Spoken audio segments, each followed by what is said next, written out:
Today we're going to be making a king cake. Start with 1 cup of warm milk. Add in 2 1/4 teaspoons or 1 packet of active dry yeast. Add about 1/4 cup of sugar. Give that a good stir and set this to the side for about 5 to 10 minutes until it gets nice and foamy. While we wait for that, we're going to put 1/3 cup of butter in the microwave to melt it, then we're going to let it cool. To a big bowl, we're going to put 4 cups of flour. I'm using bread flour. Add 1/2 teaspoon of salt and just a couple shakes of cinnamon.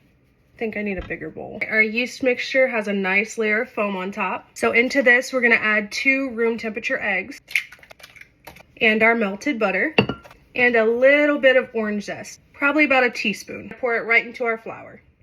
Start mixing this up until it turns into a shaggy dough. It should look something like this. We're going to turn this out onto our countertop. Start to knead as best we can until it comes together into a nice smooth dough. And this is what it looks like after kneading for 5 minutes. And we're going to oil our bowl a little bit. Put our ball in top side down, swirl it around and flip it. Now we're going to cover this with either a towel or plastic wrap and we're going to let it rise for about an hour. It has been 1 hour and here's what our dough looks like. For the cinnamon filling, it's going to be 2 tablespoons of melted butter, 1/2 cup packed brown sugar, and about a teaspoon of cinnamon. There's our cinnamon. Now for the cream cheese part, it's going to be 1 brick of softened cream cheese. Take the cream cheese tax, add 1/2 cup of sugar. We're going to add a little splash of vanilla extract. Now just mix this up until it's nice and smooth. We got our 2 fillings. Let's assemble this thing. Get your dough and we're going to punch it down.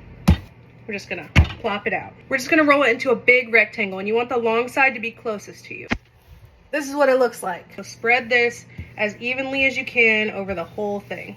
Now we're going to take our cream cheese filling and do the same thing, just spread it out across the whole thing. When you're done, it should look something like this. Cut this into 3 equal strips, long ways. And we're going to roll each of these strips into their own logs. And we're going to try to stretch it out. Yeah! You're going to gather the ends together and then you're just going to braid it. Should look something like this. Very beautiful. I'm going to put it on a parchment lined baking sheet. I don't know if this is making any sense, but just try, okay? Into your 350-degree oven for about 30 minutes. Check it at 20 minutes. If it's getting too brown, put a piece of foil over top. It was in the oven for 35 minutes, and this is what it looks like. We're gonna make the icing that goes on top. It's gonna be 2 cups of powdered sugar and 2 to 3 tablespoons of heavy cream or milk, and a little bit of vanilla extract if you want. Now we're just gonna pour it right on top of our cake.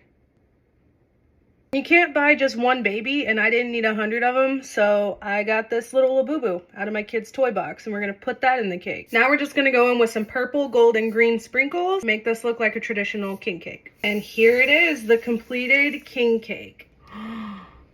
Looks amazing. Let's just try some. There you go.